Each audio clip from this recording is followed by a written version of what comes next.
नमस्कार, मी मधुरा. झी24 तास मध्ये आपलं स्वागत. आज आपण हितगुज या विशेष कार्यक्रमात चर्चा करणार आहोत एमपीएससी आणि यूपीएससी परीक्षांच्या यशाची गुरुकिल्ली ह्या विषयावर. आणि ह्या विषयावर मार्गदर्शन करणार आहेत पृथ्वी संस्थेचे संस्थापक आणि संचालक विश्वनाथ पाटील.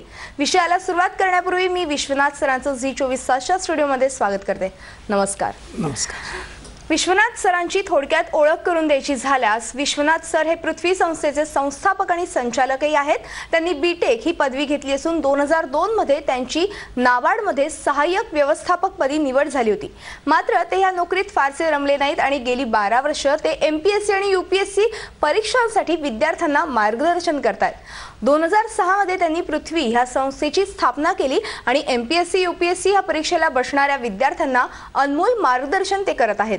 आजवर त्यांच्या मार्गदर्शनाखाली यूपीएससीतून आयएएस, आयएफएस, आयआरएस तर एमपीएससीतून जिल्हाधिकारी, डीवायएसपी, तहसीलदार या पदांवर 500 पेक्षा अधिक विद्यार्थी निवडले गेलेत. तेव्हा विश्वनाथ सरांकडून या परीक्षांना बसणाऱ्या विद्यार्थ्यांसाठी मोलाच्या टिप्स काय आहेत जाणून घेण्यासाठी लगेचच चर्चेला सुरुवात करूया.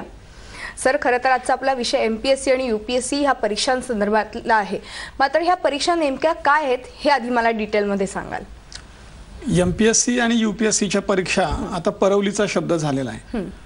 एमपीएससीतून करिअर करूयात, यूपीएससीतून करिअर करूयात याविषयी तरुणांमध्ये जागरूकता वाढलेली आहे. बरोबर. MPSC Maharashtra public service commission आणि UPSC union public service commission. खरं तर हे दोन्ही स्पर्धा परीक्षा आहेत. एमपीएससीतून महाराष्ट्रासाठी अधिकारी निवडले जातात आणि यूपीएससीतून देश पातळीवर आणि देशाबाहेर काम करण्यासाठी भारत सरकार अधिकारी निवडतं. एमपीएससीतून निवडलेले अधिकारी हे फक्त महाराष्ट्रापुरतच काम करतील.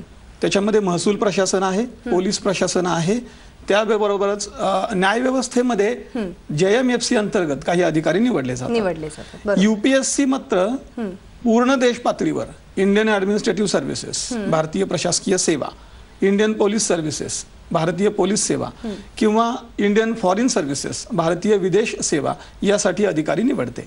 आपण सोप्या भाषेत असं म्हणू शकतो की राज्यघटनेनं देश पातळीवर काम करण्यासाठी अधिकारी निवडण्याची जी व्यवस्था निर्माण केली ती यूपीएससी आणि प्रत्येक राज्यासाठी एक मंडळ नेमलेलं आहे. त्यामध्ये एमपीएससी हे महाराष्ट्राचं मंडळ आहे. नक्कीच. म्हणजे थोडक्यात ह्या दोन्ही परीक्षा खूपच महत्त्वाच्या परीक्षा मानल्या जातात. मात्र ह्या परीक्षेसाठी लागणारी पात्रता काय असू शकते? आपण दोन्हीसाठी थोडंसं तौलनिक बघूया. एमपीएससी आणि यूपीएससी करण्यासाठी विद्यार्थी भारताचा नागरिक असायला हवा. त्याने किमान कोणत्याही शाखेतील पदवी घेतलेली असायला हवी. बरं. आणि तिसरी अट मात्र ती वयाची आहे. वयाच्या संदर्भात एमपीएससी साठी ती अट 19 वर्षांची आहे किमान आणि यूपीएससी साठी 21 वर्षांची आहे. कमाल वयोमर्यादा बदलते. एमपीएससी साठी खुल्या गटासाठी 33 वर्षापर्यंत परीक्षा देता येते. इतर सर्व गटांना 38 वयापर्यंत परीक्षा देता येते. तर यूपीएससी साठी खुल्या गटाला 4 अटेम्प्टच्या मर्यादेअंतर्गत वयाच्या 30 पर्यंत परीक्षा देता येते. तर ओबीसी म्हणजे इतर मागासवर्गासाठी 7 अटेम्प्टच्या मर्यादेमध्ये 33 वयापर्यंत देता येते. तर उरलेले जे 2 गट आहेत, शेड्यूल्ड कास्ट आणि शेड्यूल्ड ट्राईब, यांना 35 वयापर्यंत अटेम्प्टच्या मर्यादेशिवाय परीक्षा देता येते. बरं. म्हणजे थोडक्यात ह्या परीक्षेची कुठेतरी वयोमर्यादा त्यांनी निश्चित केलेली आहे. तसंच ह्या आता ह्या दोन्ही परीक्षा तसं पाहायला गेलं तर कठीण आहेत. म्हणजे याचा अभ्यास पण खूप सखोल करावा लागतो. मग ह्या परीक्षेसाठी कशा पद्धतीने अभ्यास करायला सुरुवात केली पाहिजे आणि कधीपासून?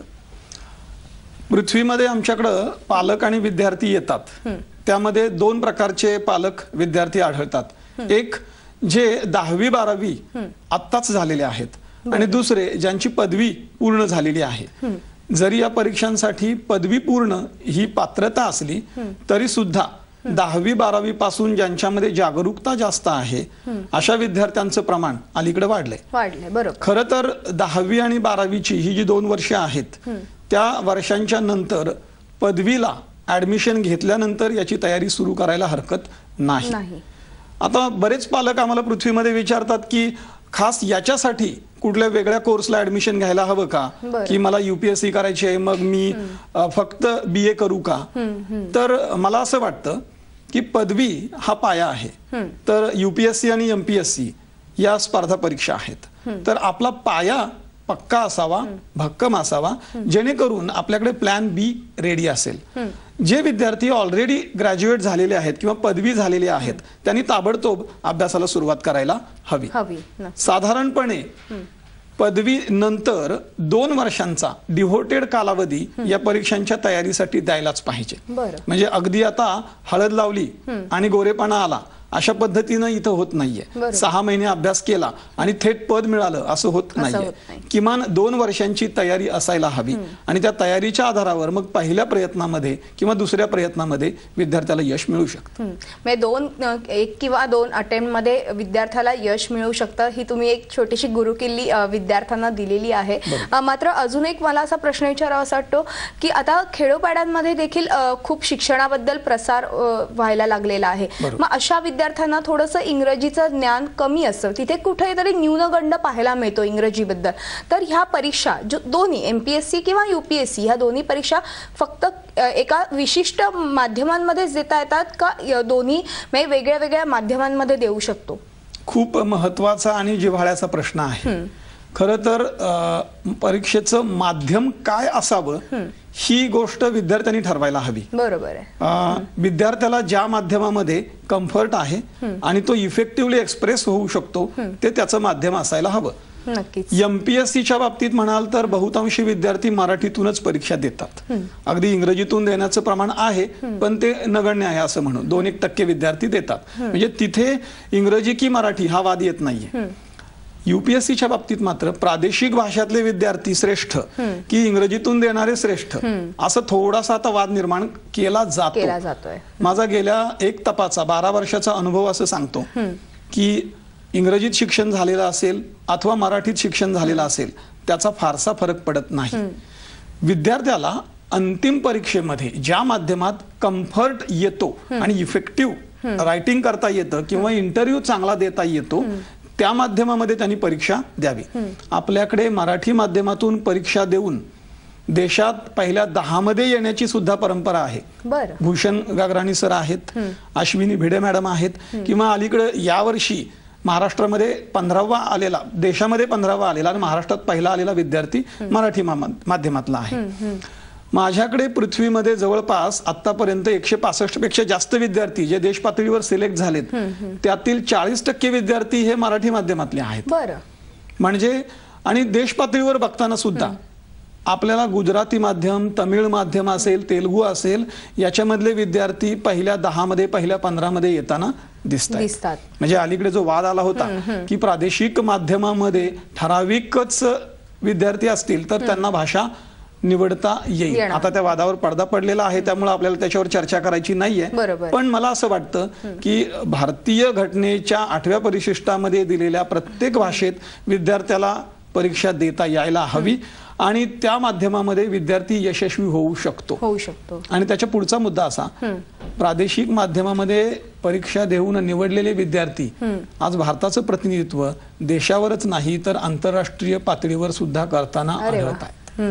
म्हणजे थोडक्यात भाषा हे काय बंधनकारक नसावी कुठेच पाहायला गेलं तर, म्हणजे ह्या स्पर्धा परीक्षांमध्ये खास करून. मात्र आता कॉलेज आणि ह्या स्पर्धा परीक्षा म्हणजे एमपीएससी आणि यूपीएससी सारख्या स्पर्धा परीक्षा ह्यातील तुम्हाला काय वाटतो फरक? महाविद्यालयीन शिक्षण आपण जे घेतो म्हणजे मी पृथ्वीमध्ये पालक आले, विद्यार्थी असतील किंवा वर्ग चालू असताना सुद्धा काउन्सिलिंगच्या वेळी सांगतो की आपण 7वी किंवा 8वीला अभ्यास का करतो तर मला 9वीत जायचं आहे. नक्कीच. 10वीत अभ्यास का करतो तर 11वीला जायचं आहे. म्हणजे वरच्या वर्गात जाणं ही एक ऍक्टिव्हिटी असते. इथं एमपीएससी यूपीएससी ची परीक्षा देताना काय होतं, वरचा वर्गच नसतो मुळात. ही स्पर्धा परीक्षा आहे पण ती स्पर्धा स्वतःशी असते.